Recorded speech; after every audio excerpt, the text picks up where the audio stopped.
एक विषय और जो आज आरोप लगाया गया, मैं वो पूछना चाहता हूं सौरभ जी आपसे। ये बीजेपी के लोग ये पूछ रहे हैं आपसे कि ये देश में पहला केवल 2 राज्य ऐसे हैं जहां पर जो होलसेलर होता है, शराब विक्रेता जो होता है, L1 लाइसेंसी जिसको बोलते हैं, उसका जो मार्जिन है वो 2% से बढ़ा करके 12% कर दिया गया। केवल पंजाब और दिल्ली में है। कई कई जगह 1% है, कहीं कुछ भी नहीं है, और दिल्ली में 2% हुआ करता था, इसको 12% कर दिया। आप क्यों एक शराब के थोक विक्रेता को इतना बड़ा मार्जिन जो है वो देना चाहते हैं? इसमें उनका इल्जाम ये साफ साफ है कि उसके जरिए किकबैक मिल रहा था आम आदमी पार्टी को, कैश में करोड़ों रुपया आम आदमी पार्टी को मिलता था, इसीलिए यह मार्जिन मनी दिया जा रहा था। अब मैं आपको इसका भी बताता हूं। देखिए, पहली बात ये डिस्ट्रीब्यूटर, मैन्युफैक्चरर, रिटेलर कितना मार्जिन लेगा, हमारी एक्साइज पॉलिसी इससे कहीं ज़्यादा आगे निकल गई। क्यों निकल गई, मैं आपको बताता हूँ क्या हुआ। पहले क्या होता था, अगर 100 रुपये की वाइन बिकती थी तो उस पर रिटेलर का मार्जिन होता था, डिस्ट्रीब्यूटर का मार्जिन होता था, और सरकार का उसके ऊपर एक्साइज ड्यूटी होती थी, मान लीजिए 60 रुपये।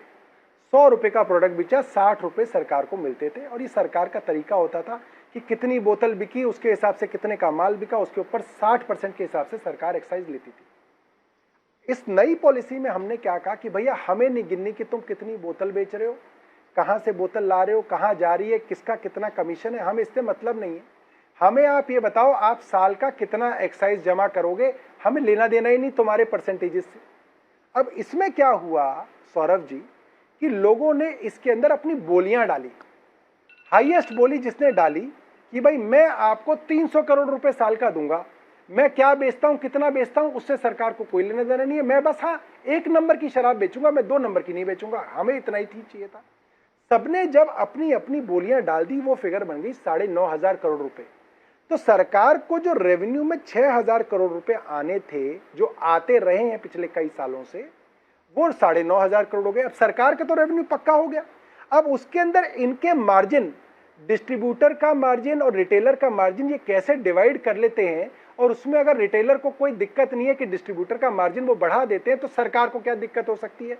अब सवाल ये आता है कि क्या मार्जिन बढ़ने से डिस्ट्रीब्यूटर को ज्यादा फायदा हो गया। डिस्ट्रीब्यूशन, इसका जवाब मैं देता हूं। डिस्ट्रीब्यूटर को कितना मार्जिन मिल रहा है, ये एक्साइज पॉलिसी का हिस्सा नहीं था। जी नहीं, मैं इसका जवाब भी दे रहा हूं आपको। अब डिस्ट्रीब्यूटर का पहले क्या होता था कि लाइसेंस फीस उसी होती थी 10 लाख रुपए, और उसको कुछ मार्जिन मिलता था, 3% 4% उनका मार्जिन होता था। वो कई सारे इंसेंटिव मिला के वो ऊपर नीचे चलता है। सब ब्रांड्स के ऊपर अलग अलग मार्जिन कंपनी देती है। कंपनी इंसेंटिव भी देती है अपने प्रोडक्ट को आगे बेचने के लिए, उसको मिला के वो 3-4% के बीच में चलता है। और उसकी फीस जो सरकार लेती थी वो 10 लाख लेती थी। सरकार ने कहा कि भैया हमें तुम्हारे परसेंटेज से लेना देना नहीं है, तुम कितना कमा रहे हो कितना नहीं कमा रहे, तुम सरकार को 10 लाख की जगह 5 करोड़ रुपए दोगे। 5 करोड़ लाइसेंस फीस हमने डिस्ट्रीब्यूटर की निर्धारित कर दी।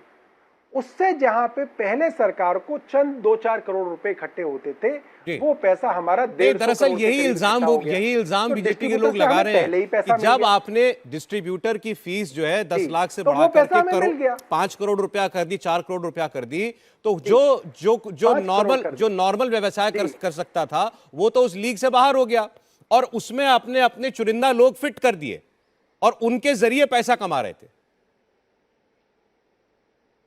मैं सौरभ जी थोड़ा सा इसमें कहना चाहता हूं, जो शराब के जो डिस्ट्रीब्यूटर है ना, ये मतलब बहुत सारे नहीं है। ये कुल मिला के मुझे लग रहा है कि दिल्ली के अंदर 10-15 लोग होंगे, और ये सब बड़े बड़े लोग हैं। क्योंकि ये जो वाइन के डिस्ट्रीब्यूटर हैं जनरली एक एक कंपनी के डिस्ट्रीब्यूटर नहीं है, इनके पास 20-20, 30-30, 40-40 ब्रांड हैं, और ये सब वो लोग हैं जिनकी कई कई हजार करोड़ की टर्नओवर है। तो सरकार ने देखा इनकी 1000 करोड़ की टर्नओवर है, ये लोग 10 लाख रुपए लगाते हैं और कोई भी स्पूरियस ब्रांड जो है दिल्ली के अंदर ले आते हैं, और फिर उस ब्रांड को पुश करने के लिए पैसा देते हैं कि इस ब्रांड को पुश करो, बड़े ब्रांड को छोड़ो, इसको पुश करो। ठीक है। उस चीज को रोकने के लिए सरकार ने इसके अंदर वो लगाया कि एक बड़ी कंपनीज आए, 5 करोड़ रुपए जमा करें और सरकार को पैसे मिल जाए अपने। मैं जरा जवाब ले लूं, मेरे पास आखिरी 2-3 मिनट हैं। ठीक है, हाँ मनोज जी, वो कह रहे हैं देखिए रिटेलरशिप के अंदर तो नुकसान हुआ, वो एलजी साहब की वजह से हुआ, और जो होलसेलर से डिस्ट्रीब्यूटर से पैसा हमको मिल रहा था वो तो हमको कई गुना ज्यादा 10 लाख का 4 करोड़ 5 करोड़ मिलने वाला था।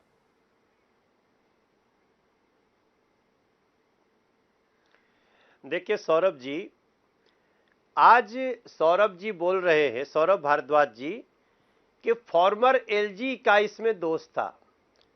आज बोल रहे हैं, सुबह से बोल रहे हैं, लेकिन इसके पहले क्या बोला है इनकी पार्टी ने और अरविंद केजरीवाल जी ने, उसको ध्यान देने की बात है। पहले अभी बचा है।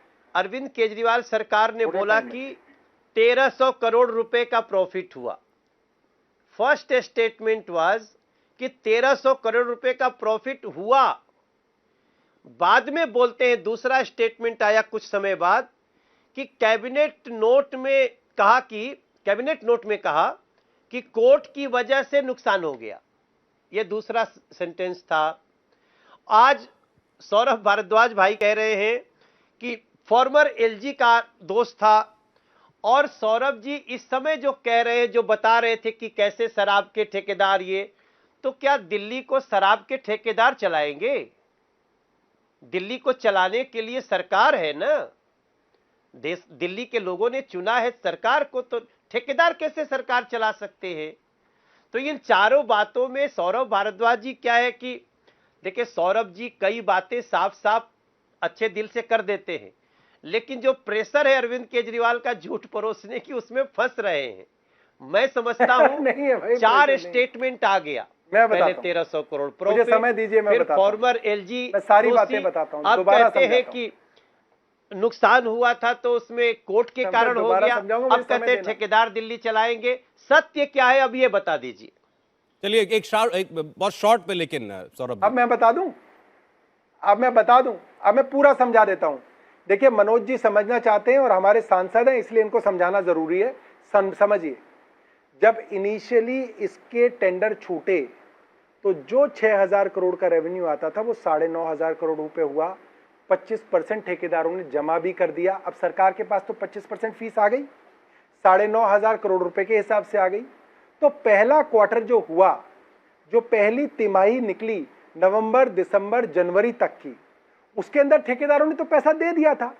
आपने उनको 100% जगह का वादा किया और एलजी साहब ने उसको 60% कर दिया, 40% कमी हो गई। वो लोग कोर्ट में चले गए। यहां कोर्ट आया। जब वो कोर्ट में चले गए तो दिल्ली सरकार ने कहा ये काम हमने नहीं किया, एलजी ने किया, हम इसको रिजॉल्व करने की कोशिश कर रहे हैं। उसमें कुछ महीने बीत गए। जब कुछ महीने बीत गए और जो रिटेलर्स थे उनको नुकसान होने लगा, क्योंकि उन्होंने फीस पूरी दी है, मगर आप उनको शॉप 60% एरिया में खोलने दे रहे हो, तो कई रिटेलर्स ने अपना लाइसेंस सरेंडर कर दिया। जब लोगों ने अपना लाइसेंस सरेंडर कर दिया तो पहली तिमाही में तो सरकार के पास पूरा पैसा आ गया, मगर सरेंडर करने की वजह से सरकार का वो जो रेवेन्यू था वो कम होना शुरू हो गया। और फिर कोर्ट ने जब ये फैसला कर दिया कि भाई आप इनकी 30% फीस वापस करो, तो सरकार का रेवेन्यू और कम आ गया। और उसके बाद जो सीबीआई और ईडी ने प्रेशर डाला, उसके बाद और कई रिटेलर्स अपना लाइसेंस जो है सरेंडर कर गए। उसकी वजह से सरकार का जो रेवेन्यू 9500 करोड़ था वो 4000, 3000 करोड़ करके हर महीने गिरने लगा। इसलिए उस पॉलिसी को बंद करके दोबारा से सरकार। ठीक, सौरभ जी रोक रहा हूं आपको बीच में, समय इतनी अनुमति दे रहा है। इंडिया टीवी हर वक्त हर जगह डाउनलोड करने के लिए सर्च करें India TV news Google play store या ऐप स्टोर पर।